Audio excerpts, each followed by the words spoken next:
दोस्तों बहुत बहुत स्वागत करता हूं आप सभी का। सबसे पहले एक ऐसी बात आपके सामने रखता हूं जिसे सुनकर शायद आपके भी रोंगटे खड़े हो जाएंगे। इलाहाबाद हाई कोर्ट के एक जज जस्टिस विनोद दिवाकर ने हाल ही में जो टिप्पणी की है वो योगी आदित्यनाथ सरकार के राम राज्य की पुलिस का एक ऐसा पंचनामा है जिसे सुनकर पूरे देश के लोग हिल जाएंगे। उन्होंने वो सच बाहर ला दिया है जिससे उत्तर प्रदेश की जनता हर रोज रूबरू होती है लेकिन उसे आवाज देने की हिम्मत नहीं कर पाती। जरा सोचिए, एक हाई कोर्ट के जज को यह कहना पड़ा है कि यूपी की पुलिस संविधान को नहीं बल्कि नेताओं को संतुष्ट करने के लिए काम करती है। यानी कसम वो संविधान की खाते हैं लेकिन काम सत्ताधारी नेताओं के लिए करते हैं।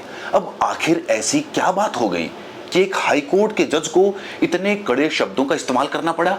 जस्टिस विनोद दिवाकर ने और क्या क्या कहा है, और राम राज्य की पुलिस के दर्जन से भी ज्यादा ऐसे कांड हैं जो साबित करते हैं कि उत्तर प्रदेश की पुलिस किस खतरनाक रास्ते पर चल पड़ी है। ये सब बातें मैं आज आपको इस वीडियो में बहुत विस्तार से बताने वाला हूं। हर एक केस अपने आप में राम राज्य की डायरी का एक नया पन्ना खोलेगा, इसीलिए आप आखिर तक मेरे साथ बने रहिए। चलिए शुरू करते हैं। देखिए दोस्तों, इलाहाबाद हाई कोर्ट में एक मामला चल रहा था। इसका नाम था राजेंद्र त्यागी और बनाम स्टेट ऑफ यूपी। इस मामले की सुनवाई जस्टिस विनोद दिवाकर कर रहे थे और इस पर अंतिम फैसला 3 जून 2026 को आया। ये पूरा मामला यूपी गैंगस्टर एक्ट 1986 के दुरुपयोग का था, यानी एक ऐसा कठोर कानून जो असली गैंगस्टर्स को रोकने के लिए बनाया गया था, उसका इस्तेमाल आम लोगों पर किया जा रहा था। अब आपको पूरा मामला समझाता हूं। राजेंद्र त्यागी उनके बेटे और बहू के खिलाफ गाजियाबाद के एक थाने में 12 फरवरी 2023 को यूपी गैंगस्टर एक्ट की धारा 2 और 3 के तहत एफआईआर दर्ज की गई थी। पुलिस ने राजेंद्र त्यागी को एक पूरे गैंग का लीडर बता दिया था और परिवार के बाकी लोगों के साथ मिलकर जमीन और प्लॉट दिलाने के नाम पर धोखाधड़ी, जालसाजी और धमकी जैसे काम करने का आरोप लगाया। पुलिस का कहना था कि ये लोग एक संगठित गिरोह चला रहे हैं, करोड़ों की धोखाधड़ी कर रहे हैं और जनता के मन में इनका इतना डर है कि लोग इनके खिलाफ गवाही देने से भी डरते हैं। इसी आधार पर इन पर गैंगस्टर एक्ट लगा दिया गया। लेकिन जब मामला हाई कोर्ट तक पहुंचा तो हाई कोर्ट ने पाया कि रिकॉर्ड में ऐसा कोई भी ठोस आधार नहीं था जिससे यह साबित हो सके कि ये कोई संगठित गैंग है। अब जो हुआ वो और भी चौंकाने वाला है। 12 फरवरी को एफआईआर हुई और ठीक अगले ही दिन राजेंद्र और दीपक को गिरफ्तार कर लिया गया और इसके अगले दिन बहू ललिता त्यागी को भी गिरफ्तार कर लिया गया। अब सोचिए, ललिता त्यागी एक आम गृहिणी थी और उन्हें करीब 80 दिन जेल में बिताने पड़े, जबकि हाई कोर्ट ने खुद माना कि उनके खिलाफ चार्जशीट में कोई खास आरोप था ही नहीं। कोर्ट ने पाया कि असली विवाद तो जमीन और पैसों का था। हाई कोर्ट ने देखा कि दोनों एफआईआर जमीन खरीदने, पैसे के लेन देन और चेक से जुड़े विवादों पर आधारित थी। यानी ये मामला मूल रूप से एक आर्थिक और सिविल डिस्प्यूट का था। कोर्ट ने साफ कहा कि चीटिंग और फर्जरी का आरोप तो हो सकता है लेकिन इसे गैंगस्टर एक्ट वाला संगठित गैंग किसी भी कीमत पर नहीं कहा जा सकता। कोर्ट ने पाया कि ऐसा कोई भी मटेरियल नहीं मिला जिससे ये दिखे कि इन लोगों ने हिंसा की हो, पब्लिक ऑर्डर को डिस्टर्ब किया हो या ये किसी तरह की गैंग चला रहे हो। यानी कुल मिलाकर गैंगस्टर कानून लगाने का कोई जरूरी आधार मिला ही नहीं और कोर्ट ने एक आम गृहिणी की गिरफ्तारी को पूरी तरह से गैर कानूनी, मनमाना और अनुचित माना। अदालत ने कहा कि जांच अधिकारी ने गिरफ्तारी की सख्ती का इस्तेमाल बहुत ही कठोर और मनमाने तरीके से किया है। यह भी नहीं देखा गया कि गिरफ्तारी की वाकई जरूरत है भी कि नहीं। हाई कोर्ट ने इस मामले में गाजियाबाद के तत्कालीन पुलिस आयुक्त अजय कुमार मिश्रा पर बहुत ही गंभीर सवाल खड़े किए। कोर्ट ने कहा कि उन्होंने अपने अधीनस्थ अधिकारियों की ठीक से निगरानी नहीं की। गैंगस्टर कानून जैसे कठोर मामलों में वरिष्ठ अधिकारियों की जिम्मेदारी बहुत ज्यादा बढ़ जाती है, लेकिन यहाँ पर निगरानी में साफ कमी दिखी। यानी गाजियाबाद के तत्कालीन पुलिस आयुक्त अपनी जिम्मेदारी निभाने में नाकाम साबित हुए और इसके बाद अदालत ने यूपी पुलिस की पूरी कार्यशैली पर बेहद कठोर टिप्पणियां की। हाई कोर्ट ने एक बहुत साफ बात कही कि यूपी में प्रशासनिक व्यवस्था पर राजनीतिक प्रभाव बहुत गहरा है। यानी ट्रांसफर, पोस्टिंग और प्रमोशन कई बार किसी अधिकारी की योग्यता और निष्पक्षता को देखकर नहीं बल्कि उसके राजनीतिक संरक्षण के आधार पर तय किए जाते हैं।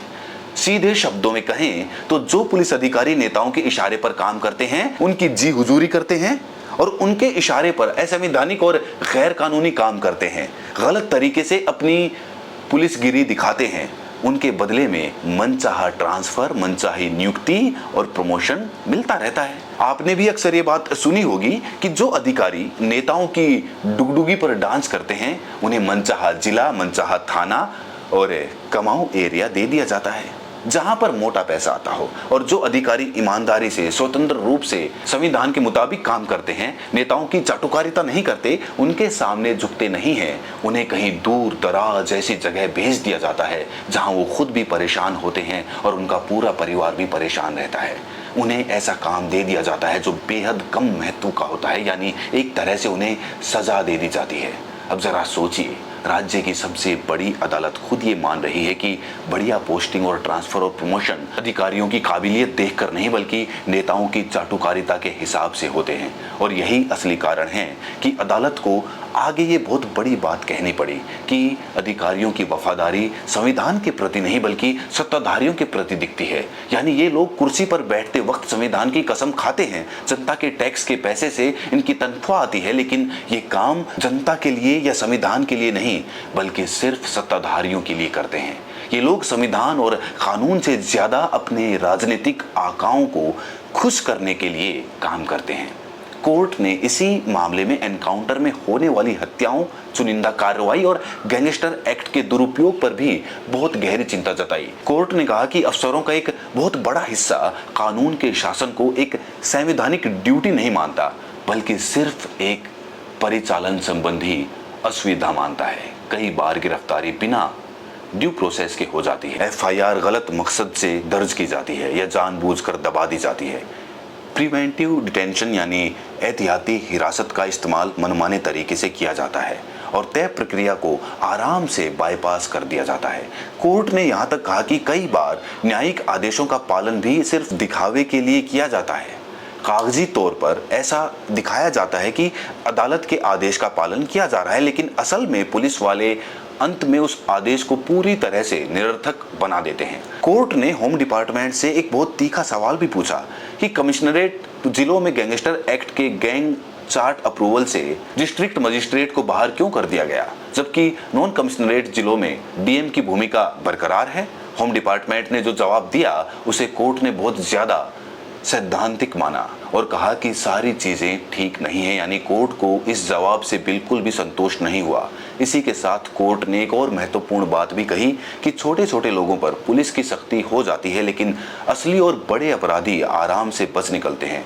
कोर्ट ने पुलिस आयुक्त व्यवस्था को अपने आप में गलत नहीं माना, क्योंकि दिल्ली, मुंबई, बेंगलुरु और हैदराबाद जैसे शहरों में भी ये व्यवस्था चलती है, लेकिन चिंता ये है कि इस व्यवस्था में पुलिस को बहुत ज्यादा शक्ति मिल जाती है। इसीलिए सख्ती पर नियंत्रण और जवाबदेही भी उतनी ही मजबूत होनी चाहिए। इसके अलावा कोर्ट ने उत्तर प्रदेश में गवाहों की सुरक्षा व्यवस्था को भी बहुत कमजोर माना। कोर्ट ने कहा कि मुकदमों में गवाहों को समय पर अदालत में पेश कराने की पूरी व्यवस्था ही चरमरा चुकी है। सरकारी वकीलों को भी कई बार ठीक से तैयार नहीं किया जाता। इसी वजह से बड़े गंभीर मामले में भी कई बार कमजोरी आ जाती है। कोर्ट ने यह भी कहा कि जिन लोगों पर 2 दर्जन से ज्यादा मुकदमे हैं उनकी सुनवाई 20-30 साल तक आगे ही नहीं बढ़ती। आरोपी लगातार जमानत की शर्तों को तोड़ते रहते हैं, लेकिन अभियोजन पक्ष उनकी जमानत रद्द करवाने में कोई दिलचस्पी नहीं दिखाता और यही कारण है कि अपराधियों का डर खत्म होता जा रहा है और कानून का असर लगातार कमजोर पड़ता जाता है। कोर्ट ने पुलिस द्वारा चुनिंदा तरीके से लोगों को निशाना बनाए जाने पर और कुछ खास लोगों को बचाए जाने पर भी बहुत बड़ा सवाल उठाया। कोर्ट ने कहा कि यही असली वजह है कि कानून पर जनता का भरोसा रोज कमजोर होता जा रहा है। कानून सबके लिए बराबर होना चाहिए, पुलिस की कार्रवाई पूरी तरह से निष्पक्ष होनी चाहिए, ना कि राजनीतिक और व्यक्तिगत आधार पर। इसके बाद हाई कोर्ट ने राजेंद्र त्यागी और अन्य पर चल रहे गैंगस्टर कानून के तहत पूरे मुकदमे को ही रद्द कर दिया। हालांकि एक जमीनी हकीकत यह भी है कि देश के तमाम शहरों में जमीन और प्रॉपर्टी के नाम पर धोखाधड़ी एक हद से ज्यादा बढ़ चुकी है। बहुत सारे ऐसे फ्रॉडस्टर हैं जिनका यही पेशा बन चुका है और ये फ्रॉडस्टर स्थानीय पुलिस की जेब भरने का भी काम पूरी ईमानदारी से करते हैं। ये लाखों का फ्रॉड करते हैं और जब पीड़ित पक्ष पुलिस के पास पहुंचता है तो पुलिस वाले सीधा हाथ खड़े कर देते हैं, कहते हैं कि सिविल का मामला है, हमारे हाथ में कुछ नहीं है। तमाम सबूत होने के बावजूद तरह तरह के बहाने बनाए जाते हैं और बाद में पता चलता है कि जमीन के नाम पर धोखाधड़ी करने वाले फ्रॉडस्टर से यही पुलिस वाले मोटी मोटी रकम लेकर बैठे हुए हैं। यानी ये एक पूरा बना बनाया सिस्टम है। तुम फ्रॉड करो, थोड़ा हिस्सा हमें भी खिलाते रहो, क्योंकि सबको पता है कि मामला अदालत में जाएगा और सालों तक लटका रहेगा और किसी की जीवन भर की कमाई इसी में डूब जाएगी और कोई चोर उचक्का वर्दीधारी चोरों के साथ मिलकर उस फ्रॉड के पैसे का आनंद लेता रहेगा। अब ये तो था एक मामला जहां हाई कोर्ट के जज ने यूपी की पुलिस और वहां की राजनीति के बीच के अनैतिक गठबंधन का पूरी तरह से पर्दाफाश किया है। अब मैं आपको दनादन 11 और मामले याद दिलाता हूं जो उत्तर प्रदेश के राम राज्य का पूरा कच्चा चिट्ठा खोल कर रख देंगे। सबसे पहला मामला हाल का है, जहां हाई कोर्ट ने एक व्यक्ति की गिरफ्तारी पर साफ रोक लगा दी थी, फिर भी यूपी पुलिस ने उसे गिरफ्तार कर लिया, हिरासत में रखा। बाद में हाई कोर्ट ने इसे अवैध हिरासत माना और यूपी सरकार को आदेश दिया कि 5 लाख रुपए का मुआवजा दिया जाए। साथ ही संबंधित एसएचओ के खिलाफ कार्रवाई का भी निर्देश दिया गया। यानी हाई कोर्ट के सीधे आदेश के बावजूद पुलिस अधिकारियों ने मनमानी की और उस व्यक्ति को जेल में डाल दिया, बहाना बनाया कि हाई कोर्ट का आदेश हमें मिला ही नहीं था। अब जरा सोचिए, अगर हाई कोर्ट के आदेश को भी दरकिनार करके गिरफ्तारी हो रही है तो जरूर कोई बहुत बड़ा प्रभाव रहा होगा या मोटा लेन देन हुआ होगा। अगला मामला तो और भी हैरान करने वाला है। पुलिस ने एक नाबालिग को सीधे जेल में भेज दिया, उसकी उम्र को वेरीफाई तक नहीं किया। जब मामला इलाहाबाद हाई कोर्ट की लखनऊ बेंच में पहुंचा तो तुरंत रिहाई का आदेश दिया गया। बाद में पता चला कि जिसे जेल भेजा गया था उसकी उम्र तो 17 साल से भी कम थी, यानी पूरी जिंदगी एक कागज के टुकड़े पर निर्भर थी। एक और मामला देखिए, जिस अपराधी के लिए 7 साल से कम की सजा का प्रावधान था, उसमें भी सुप्रीम कोर्ट की गिरफ्तारी संबंधी गाइडलाइन का खुलेआम उल्लंघन करके यूपी पुलिस ने एक व्यक्ति को गिरफ्तार कर लिया। और हद तो यह है कि रिलीज ऑर्डर आने के बाद 20 घंटे से ज्यादा का समय उसे छोड़ने में लगा दिया। इसके बाद इलाहाबाद हाई कोर्ट को कहना पड़ा कि यूपी की पुलिस को देश के कानून का सम्मान ही नहीं है। यानी सीधे सीधे ये कहा कि यूपी पुलिस भारत के कानून का सम्मान नहीं करती। अगला केस याद कीजिए, हाल ही में फुरकान नाम के एक आरोपी के मामले में पुलिस ने जमानत का विरोध करते हुए उसका आपराधिक इतिहास बढ़ा चढ़ाकर पेश कर दिया। कह दिया कि उस पर 12 केस हैं, लेकिन जबकि असल में सिर्फ 5 केस थे। और इस गलत जानकारी की वजह से उस व्यक्ति को 15 दिन से ज्यादा जेल में रहना पड़ा। बाद में हाई कोर्ट ने यूपी सरकार को 500 रुपये मुआवजा देने का आदेश भी दिया। अब बागपत के मोहम्मद चांद वाले मामले को तो आपने सुना ही होगा। मोहम्मद चांद की गाड़ी सालों तक पुलिस की गिरफ्त में रही। उन पर बीफ ट्रांसपोर्ट करने का आरोप लगाया गया, जबकि लैब रिपोर्ट में कुछ भी साबित नहीं हुआ। डॉक्टर खुद नहीं जानते थे कि वो मांस आखिर किसका था, फिर भी सालों तक उसकी गाड़ी सीज रही। बाद में हाई कोर्ट ने इसे एक तरफा बदमाशी और अवैध बताते हुए वाहन छोड़ने का आदेश दिया और यूपी सरकार को कहा कि 2 लाख रुपए का मुआवजा दिया जाए।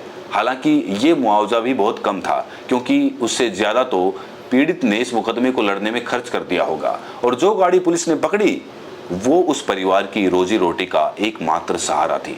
बिना किसी ठोस आधार के एक पूरे परिवार को आर्थिक संकट में धकेल दिया गया।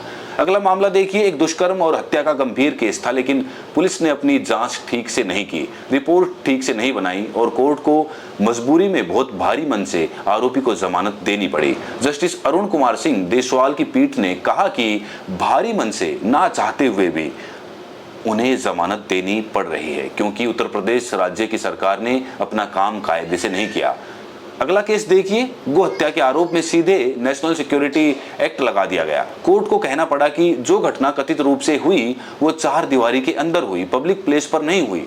तो 4 दीवारी के अंदर हुई घटना से लोक शांति को खतरा कैसे हो सकता है? ऐसा कोई सबूत था ही नहीं, फिर भी एनएसए जैसा कठोर कानून लगा दिया गया। मुरादाबाद की शाहिद कुरैशी लिंचिंग वाला मामला भी याद कीजिए। हाई कोर्ट ने पुलिस की जांच पर ही रोक लगा दी थी, क्योंकि पुलिस ने पहचान आधारित मॉब लिंचिंग वाली सख्त धारा लगाने की बजाय सामान्य मर्डर का क्लोज लगाया था। अदालत को सरकार से सीधे पूछना पड़ा कि लिंचिंग जैसे गंभीर मामले में पुलिस ने उचित और सख्त कानूनी रास्ता क्यों नहीं अपनाया।